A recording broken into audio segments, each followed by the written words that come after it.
Sí, Enrique, que habías quedado en No, uso de la palabra. yo creo que, siguiendo un poco el razonamiento que tú hacías, ¿qué cosas, habría que preguntarse, qué cosas podemos esperar del desembarco eventual, yo creo que muy eventual, de los chinos en el territorio nacional? Bajar a los niveles de taller, como decías tú, de taller obrero miserable por un plato de arroz. ¿Es eso lo que los uruguayos queremos? ¿Entregar soberanía sobre el mar territorial? ¿Aumentar nuestros niveles de contaminación? Yo creo que va quedando ya hasta poco espacio para aumentar los niveles de contaminación. ¿Colocar una fábrica en el Uruguay de las que en el territorio de ellos contaminan? Esas son las cosas a las que aspiramos con este tipo de actividades. Convengamos, Enrique, que todo eso sin TLC con China está aconteciendo, ¿verdad? No, Vale decir pero por eso digo que hay una invasión de productos chinos supuesto, a nivel planetario. Por supuesto. Que Pero hay yo digo, ¿qué es lo que nosotros le vamos a ofrecer? Y en medida de que nosotros les vamos a ofrecer, ¿qué es lo que a nosotros nos va a favorecer? Nosotros vamos a ofrecer lo que le ofrecemos, mejor dicho, lo que las corporaciones afincadas en el Uruguay le ofrecen al mercado. Por algo hablamos de un país reprimarizado, materia prima, punto. Nosotros somos aportantes de materia prima. Ahora, cuando uno dice somos aportantes de materia prima, se está refiriendo a un combo, es decir, se está refiriendo a una serie de consecuencias implícitas en esa inserción internacional que tiene el Uruguay y que tienen los países periféricos. ¿Y cuál es ese combo? Bueno, que hay una burguesía privilegiada, ¿verdad? Cuantitativamente muy escasa frente al resto de la mayoría, altamente perjudicada. ¿Y perjudicada en qué medida? Y bueno, perjudicada con bajos niveles salariales, perjudicada con mala educación, perjudicada con mala salud, perjudicada con mala seguridad. Bueno, ese es el combo indivisible. Si tú tenés un país reprimarizado, si tú tenés un país que va a producir materias primas, vas a tener que enfrentar todas estas consecuencias, ¿verdad? Y ahí está la base, ahí está la génesis, ahí está la etiología, la causa de los males sociales que estamos viviendo. Por lo tanto, los TLC, y ya está comprobado a nivel de América Central, México, lo único que han profundizado es esa situación. Honduras, Salvador, Guatemala, ya tienen el CAFTA. ¿Y cómo están? ¿Y qué ha pasado con esos países? Pero se ha dado el despegue que prometen los mentirosos del libre comercio, que en realidad son los mercenarios pagados, rentados de las grandes corporaciones. No, son países que están todos en la pobreza y en la criminalidad más terrible. Bueno, eso es lo que significa el tratado de libre comercio, nos guste o no nos guste. Sí, ahora yo voy a quebrar una pequeña lanza por los tratados de libre comercio. Sí, cómo no. No son peores de los 30 tratados de inversión que firmó el Uruguay. Por supuesto que no. Es decir, son mucho más leoninos los tratados de inversión que, por ejemplo, lo estuve estudiando, que este TLC que acaba de ser firmado con Chile. Obviamente, pueden ser puertas de apertura a los mismos tratados de inversión y a los contratos de inversión. Pero luego de firmados los tratados de inversión, magramente o minga, como decían antes, vamos a defender soberanías en otro tipo de negociaciones. Es indudable que, como tú bien decías al inicio, puede haber, una cosa es un TLC con Chile, dos países que puedan tener, más allá de que Chile es un país, nos guste o no a los uruguayos, mucho más desarrollado que el Uruguay, a base de su propia materia prima más valiosa, como es la parte de minería. Pero lo cierto es que el TLC con Chile es un acuerdo de bastante equilibrio en sus cláusulas, y no tiene cláusulas leoninas como el tratado de inversión con Finlandia, por poner un ejemplo claro y directo. Si bien, como tú dices, detrás de los TLC hay corporaciones que son las que los empujan, en los tratados de inversión las corporaciones prácticamente aparecen como sujetos dibujados en foto, como una fotografía. Sí, además como sujetos del contrato. Como sujetos del contrato. No hay ninguna duda. Ahora, Muy bien. Yo lo que planteo, y yo sé que tú lo has planteado, te lo planteas habitualmente, es el tema de las alternativas, ¿no? Es decir, el gobernante enfrentado a esta ingeniería puede decir que no a esta ingeniería, puede decirle que no. Yo creo que en algunos aspectos sí puede decir que no, pero decir que no supone sacrificios. Y yo creo que esa es la parte que se esconde y no se dice, ¿no? Ahora bien, si decir que no supone sacrificios, incluso sacrificios para todos los habitantes de ese país, decir que sí supone beneficios para una pequeña élite, muy pequeña, muy reducida. Entonces ahí es donde está planteada la doble, el dulce y el amargo de la situación, ¿no? Yo diría lo siguiente, Enrique. Me parezco a Yeltsin cuando dice, ¿lo comés? Salado, dulce, bueno. Yo diría que lo primero y más importante, que no se lo podemos poder pedir al político, porque sería pedirle un cambio de esencia, un cambio ontológico, es la sinceridad. Correcto. Primero es la sinceridad. Decirle al pueblo, mire, el estado de situación actual a nivel internacional, si usted tiene a las grandes potencias del mundo capturadas por las élites financieras, si Estados Unidos está capturado por el gran capital anglosajón, sionista masónico, ¿verdad? Si su moneda la emite un cartel privado, ¿verdad?, que lo único que ha hecho es endeudar a esta altura del partido en 187 billones de dólares a la población, ¿qué no puede pasar con pequeños países periféricos? Entonces, lo primero es la sinceridad. Luego, después que se es sincero y se dice, estos TLC son de las grandes corporaciones, tratar de ver, de mitigar en lo posible los efectos negativos. En tercer lugar, decirle al pueblo quién se beneficia y quién paga los costos de esa imposición. Porque si algo nos caracteriza a los burgueses, como yo y como tú, Enrique, somos burgueses, es que queremos disfrutar de la burguesía sin pagar los costos que implica que exista burguesía.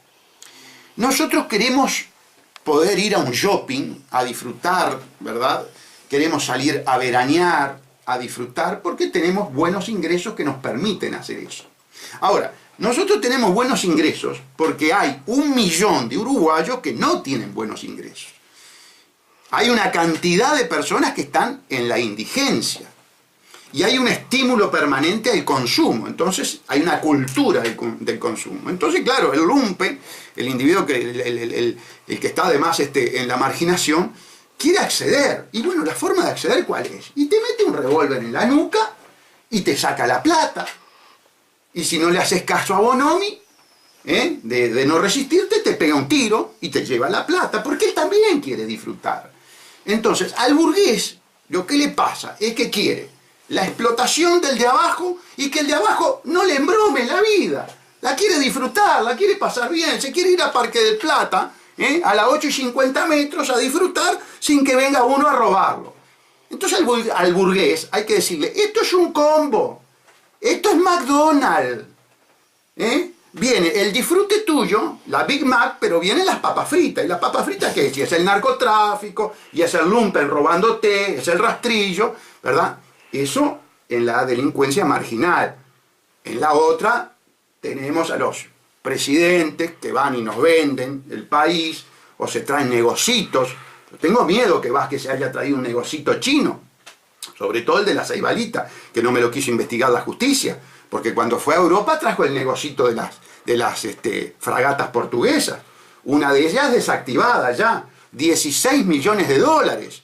Un negocio que no hizo la Armada, que no está en la investigación de la Armada, porque lo hizo Presidencia. 16 millones de dólares para que en unos pocos meses la porquería que trajo Vázquez estuviera ahora para desguazar. Entonces tengo miedo que se haya traído un negocito chino, porque me da la impresión que esos viajes sirven para que él y los alcahuetes que lo acompañan traigan negocitos privados. Eso sí que Eso es pie sobre la tierra. Eso no es el futuro TLC con China de aquí al 2018, que vaya a saber qué pase y que no tiene el más mínimo asidero.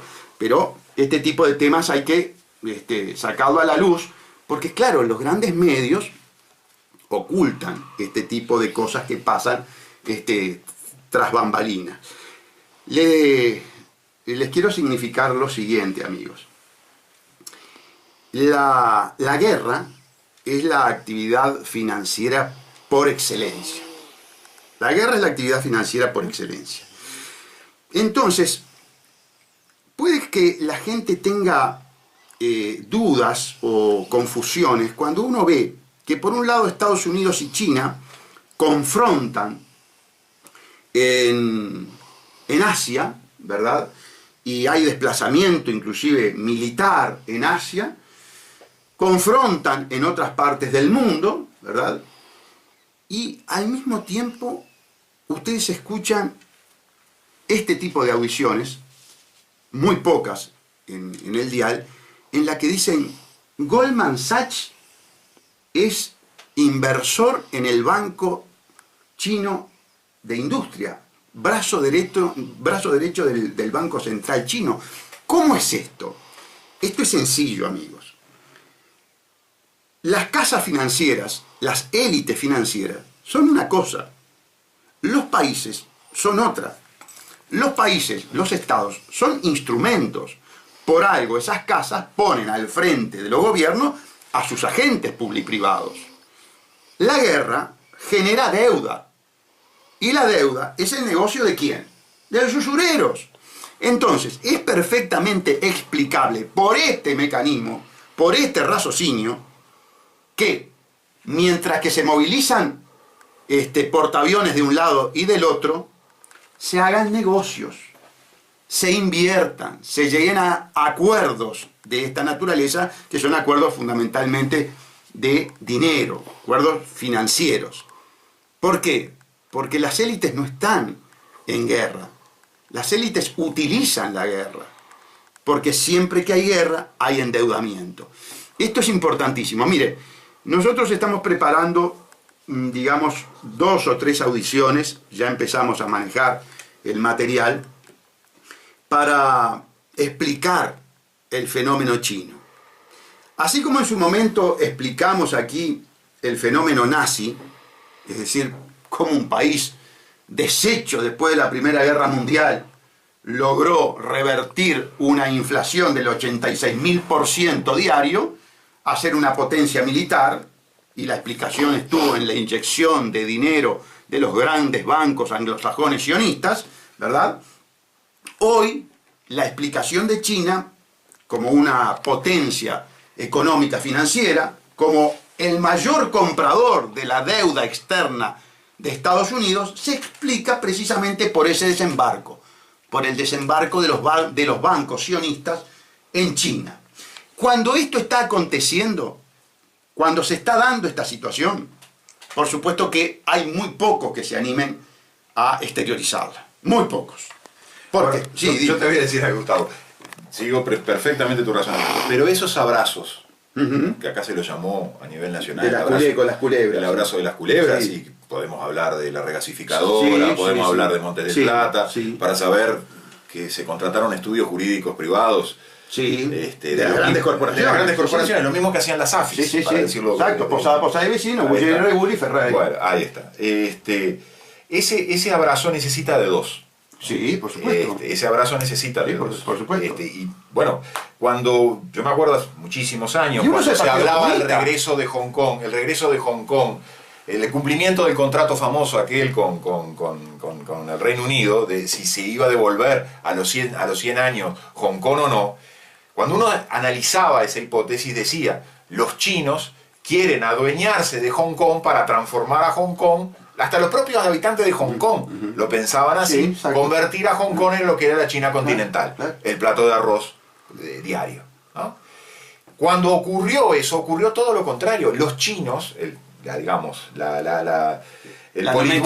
nomenclatura china no quería tener a Hong Kong Claro. Quería tener a Hong Kong por la joya que era Hong Kong, que suponía la apertura financiera y de las grandes Pero corporaciones. vamos a ser más claro, Enrique. El gran catalizador, el gran impulsor de las grandes finanzas adueñándose del planeta es el Partido Comunista.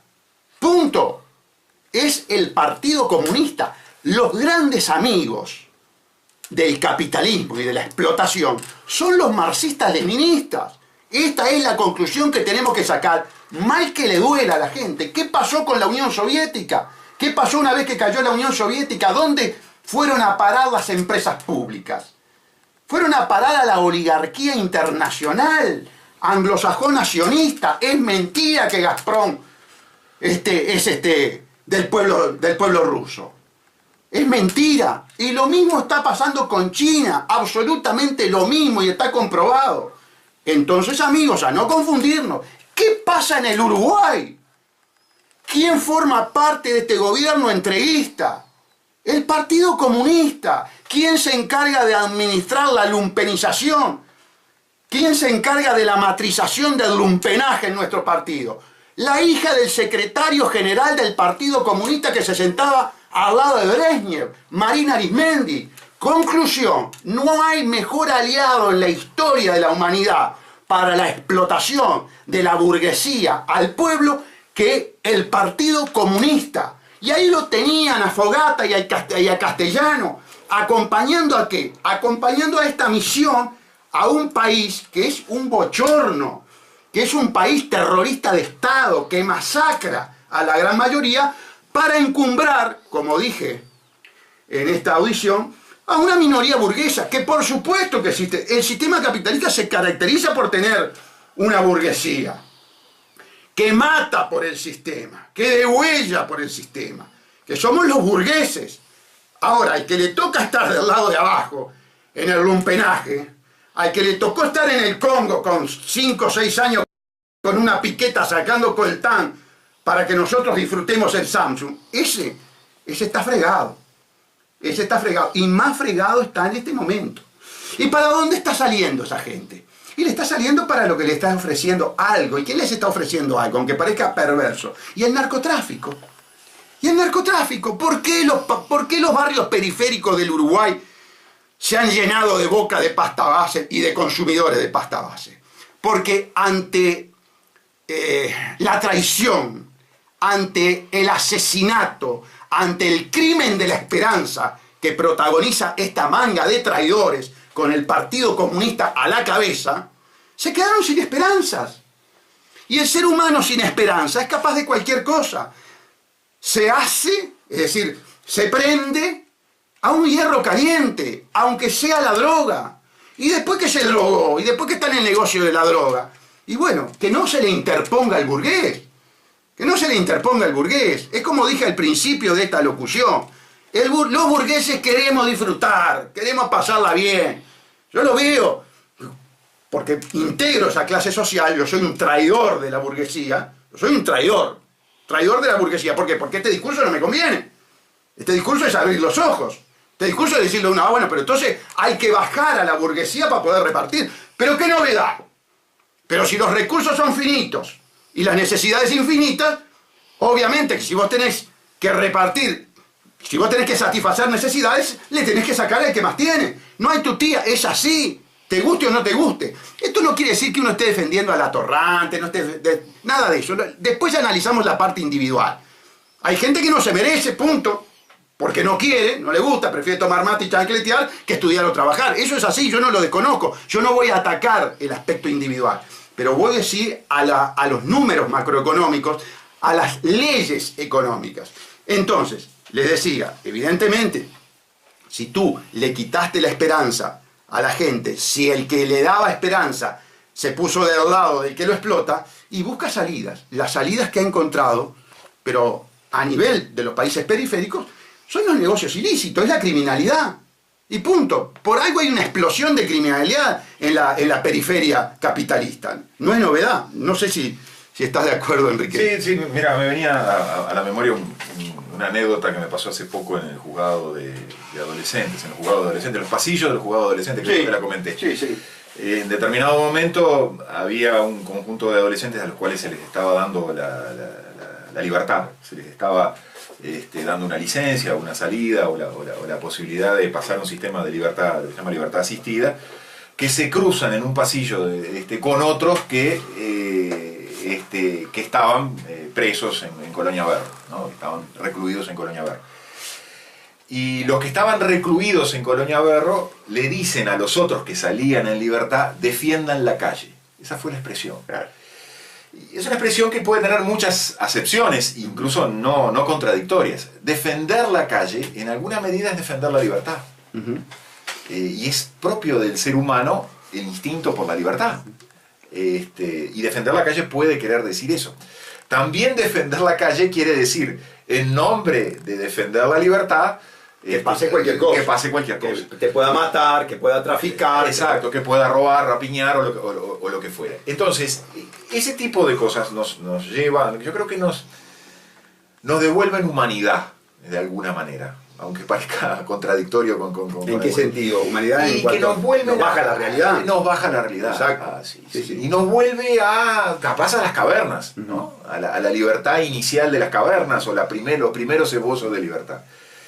Lo cierto es que significan también una enseñanza, como bien decís tú, para aquellos que no quieren los sacrificios, ¿no? Que no aceptan los sacrificios. Tristemente, nosotros observamos que hoy se cometen delitos a todas horas del día y en cualquier lugar. En cualquier ámbito. En cualquier ámbito. De una balacera no hay ciudadano que hoy no esté de una bala perdida, como ha ocurrido tristemente. Sí, con Santiago, con el niño que estaba mirando la televisión. Nadie en ningún lado está a salvo de que eso ocurra. Eso traduce o de alguna manera transmite esto que tú lo dijiste muy bien. ¿Estamos dispuestos a asumir algunos sacrificios para reducir o bajar eso? No. ¿Estamos dispuestos? Por ejemplo, yo pongo a veces el ejemplo que podrá parecer muy duro, de que ¿qué pasaría si en el Uruguay se decretara un toque de queda? Que supusiera que a partir de determinada hora en la noche, pongan a la hora que quieran, quien transite por las calles de Montevideo tenga que tener su documento de identidad y su permiso de trabajo. ¿Qué supondría? Yo por un lado anuncio esto: si eso se dispusiera, el número de rapiñas se reduciría a más de la mitad. Obviamente que eso supone presencia física, fuerza, posiblemente de fuerza militar, en las calles, patrullando las calles, para el cumplimiento de ese toque de queda. Pero eso, mirado del otro lado, supone una cantidad de sacrificios. De repente no grandes sacrificios, pero sí una cantidad de sacrificios. Se eliminan las salidas nocturnas. Eso supone cerrar una cantidad de comercios y de actividades que se desarrollan en la noche. ¿Con pérdida de ingresos de mucha gente? Sí, con pérdida de ingresos de mucha gente. ¿Con pérdida de satisfacciones, con sacrificio de satisfacciones de un determinado grupo de gente? Sí, también. Entonces, me podrán decir que el ejemplo es exagerado, creo que no, pero podrá alguien decir que el ejemplo es exagerado. Pero es para mostrar que determinados propósitos nobles, como el de la seguridad individual, requieren como contrapartida sacrificios. En muchos casos hasta sacrificios de nuestra propia libertad. Sí, sin duda. Te diría que de todas maneras sería una medida efectista, represiva, que es a lo que tiende actualmente el espectro político uruguayo, ¿verdad? El partido único. Yo tengo mis dudas, ahí discrepo contigo. El espectro político uruguayo no quiere sacrificios. No quiere sacrificios. Pero quiere Ni siquiera sacrificios para la gente, porque los sacrificios para la gente le hace perder votos. Pero quiere represión. Sí, pero quiere represión a troche y moche. Pero quiere una represión por consecuencia, no por ataque, no por freno. No por previsión. No por previsión. No está. Y además la represión por consecuencia es selectiva, es muy selectiva. Bueno, eso ni que hablar. Y ataca, yo te diría que los porcentajes, aún estadísticos, que no me gusta hablar de estadísticas, pero el porcentaje de delitos que va a atacar es un porcentaje muy pequeño. Tres delitos. Claro. Tres delitos. Claro. El arrebato, la rapina. Claro, pero y el aún homicidio. dentro de esos 3 delitos, uno en 10 son 20. Claro. Sí. Y el narcotráfico, obviamente, en el nivel bajo. El narcotráfico, lo de ayer, mira, yo sé que te duele. Pero mira, yo sé que te va a doler. Yo voy a decir algo que le va a doler a muchos oyentes. El narcotráfico, más que lo que vos me vas a decir que me va a doler a mí. Sí. El narcotráfico es un comercio. Sí, pero El comercio es una expresión de libertad. Sí. ¿Con qué derecho yo prohíbo un comercio que afecta a la salud de las personas? ¿Está prohibido el consumo de querosén? Si una persona decide consumir querosén, que estoy seguro que no va a sobrevivir mucho tiempo, sin embargo, ¿el consumo de querosén está prohibido? No. Habría que replantearse todas esas circunstancias. En la medida que nosotros prohibimos un comercio, lo único que hacemos es elevar ese comercio a niveles de ingresos muy grandes. Y aumentamos la clandestinidad de ese comercio, claro, lo que tú mencionabas. Sí. Ahora, el episodio de ayer, el Estadio Centenario, fue curioso y lo saco a colación precisamente porque aparentemente podría haber tenido como factor detonante el tema de la droga. Escuchaba que había ahí un tema de lucha por poder. Y yo creo que si hay una lucha por poder, en definitiva, es por poder dominar el mercado de la droga. Sin duda, pero eso sin duda. Pero eso se ve adentro del estadio y afuera del estadio y a las dos cuadras de era casa. curioso ver a determinados individuos vinculados a tema de lavado de activos del narcotráfico, desgarrarse las vestiduras por el problema en el baño, ¿no? Bueno, pero eso volvemos al tema de los sacrificios. Hay sacrificios que suponen que tu propio negocio, lícito o ilícito, pierda. Claro. Entonces, como no se quieren hacer esos sacrificios generales, hacemos casi sacrificios individuales o sectoriales. Reivindico poder hacer un hotel del narcotráfico, el Hyatt, un hotel hecho con plata del narcotráfico, pero eso sí, me incomoda enormemente que estos dos lumpen se hayan tirado en el baño de la Ámsterdam, ¿verdad? Es decir, eso sí, estaban todos desesperados los periodistas deportivos por la barbaridad del baño de la Ámsterdam. Ahora, del monumento del narcotráfico en el que está metido el fútbol y dirigentes del fútbol, de eso no. Eso no para un partido ni pone de mal humor a los periodistas deportivos. Y bueno, así es el sistema. Federico nos dice que nos tenemos que ir. Amigos, vamos a profundizar en el tema de, el fenómeno de China, la explosión de China. Vamos a traer datos históricos, vamos a hablar de la explosión de Alemania, quién colaboró con Hitler, con el nazismo, y vamos a hacer el paralelismo con la explosión precisamente de, primero, la Unión Soviética y luego de China. Va a estar muy interesante, van a haber muchos corazones rotos en estas audiciones. Ahora, déjame una última acotación ahora que hablas de corazones rotos. Yo creo que si algo quedó claro es que ni vos ni yo estamos para endulzar oídos. No, por supuesto, y que no tenemos solución también, porque no la hay, no la hay por el momento. Hacemos, mejor dicho, lo que las corporaciones afincadas en el Uruguay le ofrecen al mercado. Por algo hablamos de un país reprimarizado, materia prima. Punto. Nosotros somos aportantes de materia prima. Ahora, cuando uno dice somos aportantes de materia prima, se está refiriendo a un combo. Es decir, se está refiriendo a una serie de consecuencias implícitas en esa inserción internacional que tiene el Uruguay y que tienen los países periféricos. ¿Y cuál es ese combo? Bueno, que hay una burguesía privilegiada, ¿verdad? Cuantitativamente muy escasa frente al resto de la mayoría, altamente perjudicada. ¿Y perjudicada en qué medida? Y bueno, perjudicada... Sí, Enrique, que habías quedado...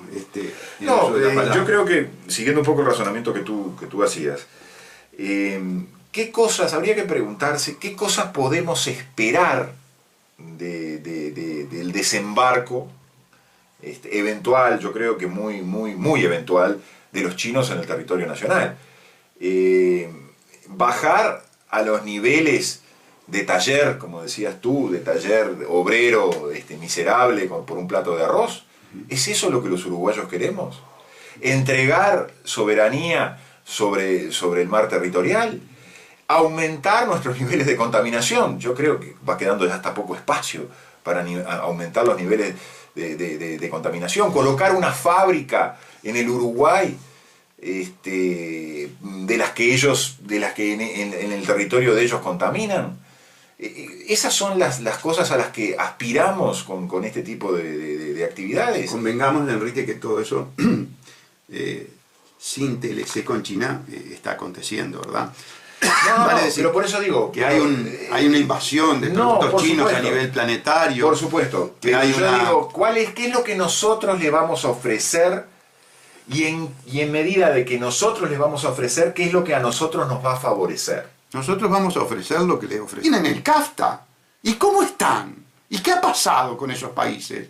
Pero se ha dado el despegue que prometen los mentirosos del libre comercio, que en realidad son los mercenarios pagados, rentados de las grandes corporaciones. No, son países que están todos en la pobreza y en la criminalidad más terrible. Bueno, eso es lo que significa el Tratado de Libre Comercio, nos guste o no nos guste. Sí, ahora yo voy a quebrar una pequeña lanza por los tratados de libre comercio. Sí, ¿cómo no? No son peores de los 30 tratados de inversión que firmó el Uruguay. Por supuesto que no. Es decir, son mucho más leoninos los tratados de inversión que, por ejemplo, lo estuve estudiando. Con bajos niveles salariales, perjudicada con mala educación, perjudicada con mala salud, perjudicada con mala seguridad. Bueno, ese es el combo indivisible.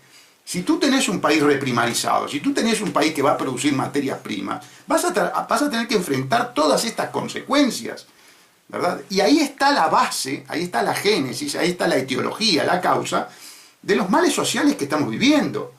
Por lo tanto, los TLC, y ya está comprobado a nivel de América Central, México, lo único que han profundizado es esa situación. Honduras, Salvador, Guatemala, ya